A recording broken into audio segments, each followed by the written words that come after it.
হযরত আব্দুল্লাহ ইবনে আব্বাস রাদিয়াল্লাহু তাআলা আনহুমা থেকে বর্ণিত, তিনি বললেন যে একদা আমি হযরত মুহাম্মদ সাল্লাল্লাহু আলাইহি ওয়াসাল্লামের সঙ্গে জন্তুযানে ওনার পশ্চাদে আরোহিত ছিলাম। তিনি বললেন, হে বালক, আজকে তোমাকে কয়েকটি উপদেশ শিক্ষা দিতেছি। ১ নম্বর, তুমি আল্লাহর জিকিরের সাথে থাকবে এবং আল্লাহ তোমাকে সাহায্য করবেন। ২ নম্বর, তুমি আল্লাহর কাছে আল্লাহর দ্বীনের বিজয়ের জন্য কাজ করবে, আল্লাহর রহমত তুমি দেখতে পাবে।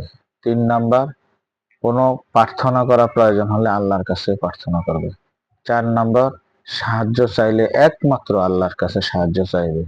৫ নম্বর, সমগ্র পৃথিবীর সমস্ত মানুষ যদি তোমার উপকার করতে চায়, কিন্তু তোমার তাকদীরের মধ্যে যতটুকু সীমাবদ্ধ ততটুকুই উপকার করতে পারবে।